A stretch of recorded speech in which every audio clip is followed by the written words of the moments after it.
جب حضرت موسیٰ اپنا لشکر لے کر دریا کراس کیا تو بعد میں فرعون کا لشکر تباہ ہو گیا اس میں، تو کیا فرعون بھی اسی میں تباہ ہوا تھا یا بعد میں کوئی؟ فرعون غرق اس میں ہوا، غرق، جی۔ اور میں یہ سمجھتا ہوں کہ غرق ہونے کے وقت جو اس نے دعا کی اس کی وجہ سے باوجود غرقابی کے اس کا جسم بچا لیا گیا۔ جسم کس طرح بچایا گیا؟ دو صورتیں ہیں، ایک یہ کہ وہ مر گیا اور صرف لاش بچائی گئی، دوسری صورت یہ ہے کہ جسمانی زندگی اس کو رہ گئی، روحانی زندگی عطا نہیں ہوئی۔ وہ غرق ہوا ایک کافر ملحد کے طور پر، اور اس کے بعد اس کی روحانی زندگی تو لوٹنے کا کوئی سوال ہی نہیں تھا۔ اس لیے اللہ تعالیٰ نے جو سوال کیا لعن، اس کے باوجود یہ فرمایا ننجی کا بھی بدن کا، تو اگر بدن کا صرف بچنا ہو تو نجات نہیں کہہ سکتے اس کو، اور ایسی نجات جو اس قوم پر ظاہر ہی نہ ہوئی ہو۔ لمن خلفہ کا وہ مضمون آخر پر تو چلا جائے گا، جو پیچھے رہ گئے ہیں ان کے لیے کیا نشان ہوا؟ وہ گلی سڑی لاش اندر سے اگر نکلے بھی تو ان کے لیے کیا نشان تھا؟ عبرت کا نشان۔ عبرت کا نشان۔ کسی نے عبرت حاصل کی؟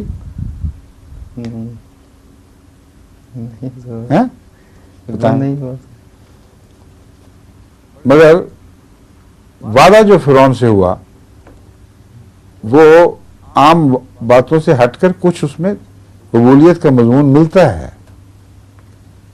فرعون نے تو یہ دعا کی نہیں تھی کہ میری لاش بچا، اس نے تو یہ دعا کی تھی مجھے بچا۔ تو ننجی کا بے بدنے کا ہے، یہ نہیں فرمایا ننجی بدنہ کا، ہم تجھے نہیں بچائیں گے تیرا بدن بچائیں گے۔ ننجی کا بے بدنے کا، ہم تجھے نجات دیں گے مگر بدن کی صورت میں صرف۔ اس سے مراد ہے، میں یہ سمجھتا ہوں کہ اس کی زومبی کے بچنے کا سوال تھا۔ زومبی کہتے ہیں ایک ایسی لاش جو زندہ ہو جائے، جو نہ زندوں میں ہو نہ مردوں میں ہو، لیکن بظاہر نظر آئے کہ وہ زندہ ہے مگر عملاً ایک میکینیکل سا وجود ہو اس کا، جس میں کوئی روح نہ پائی جائے۔ تو حضرت موسیٰ کے واقعہ کے بعد رامسیس ثانی 30 سال تک زندہ رہا ہے مگر مردوں سے بدتر۔ اس کی تاریخ محفوظ ہے، وہ بالکل بے اقتدار ہو گیا تھا، کوئی اس کو طاقت نہیں تھی حکومت جمانے کی کہیں، اور محض ایک لاش کی طرح وہ رہا ہے، اس کی کوئی عزت نہ کوئی قدر کچھ بھی باقی نہیں رہا تھا۔ مگر چونکہ وہ اپنے بادشاہوں کی حمیت رکھا کرتے تھے اس لیے پھر اس کو معزول نہیں کیا جب تک وہ مر نہیں گیا۔ تو اس کی جو ممی ہے اس سے یہ ساری حقائق 100% ثابت ہو رہی ہے۔ اس کی لمبی بیماری، اس کا بستر سے لگ جانا اور بے اختیار ہو جانا،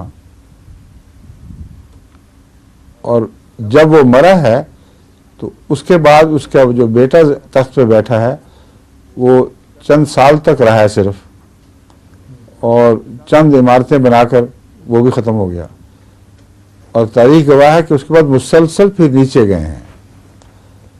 تو قوم غرق کر دی اس کی، اور ساری قوم کے بعد اس کی بادشاہت، ان کی زمین تمہیں عطا کر دی ہے بنی اسرائیل۔ یہ واقعہ تو اس طرح ہوا ہی نہیں جس طرح لوگ سمجھ رہے ہیں۔ غرقابی سے مراد محض ظاہری غرقابی نہیں بلکہ قوم کا بیڑا غرق ہو جانا مراد ہے، اور وہ بیڑا غرق چند سالوں میں نہیں ہوا، کئی نسلیں بادشاہوں کی بعد میں آئی ہیں، ہر نسل کا بادشاہ بعد میں آنے والا پہلے سے کمتر ہوتا رہا، اور رفتہ رفتہ مٹتے مٹ گئے سارے۔ تو یہ سارا غرق کے تابع ہے، ماہم اجمعین ہے، اور قرآن سے کریم سے یہ پتہ چلتا ہے کہ گویا وہ ساری قوم کی صف لپیٹی گئی ہے اس واقعہ سے۔ اور اگر آپ یہ تاریخ میں دیکھیں تو حضرت موسیٰ چلے بھی گئے ہیں، پیچھے سے حملے بھی ہو رہے ہیں ان کی طرف سے، اور بدلے اتارنے کی کوشش کی جا رہی ہے بنی اسرائیل کے اوپر، ان کی نئی جگہوں کے اوپر یہ پیچھا کرتے تھے اور حملے کرتے تھے. تو بہت لمبا عرصہ ہے جس میں یہ ساری قوم موجود ہے، غرق نہیں ہوئی. قرآن کریم کا جو لفظ غرق ہے اس کے وسیع معنی ہیں. اس میں ظاہری جسمانی غرق بھی مراد ہے جو فرعون کو بھی ملا، لیکن معنوی غرق کہ کلیتاً تباہ ہو جائیں گے اس واقعہ کے بعد، وہ بھی شامل ہے. اور غرق ہوتے وقت جو اس نے دعا کی تھی، غرق ہوا ہے اور پھر بچا لیا گیا ہے. چنانچہ عربی لغت میں نے دیکھا کہ غرق کے معنی ضروری نہیں کہ غرق ہو کے مر جائے. اگر کوئی غرق ہو جائے اور نکل آئے اور پھر اس کے سانس دوبارہ جاری کر دیے جائیں تو اس کے اوپر بھی لفظ غرق ہی استعمال ہوگا.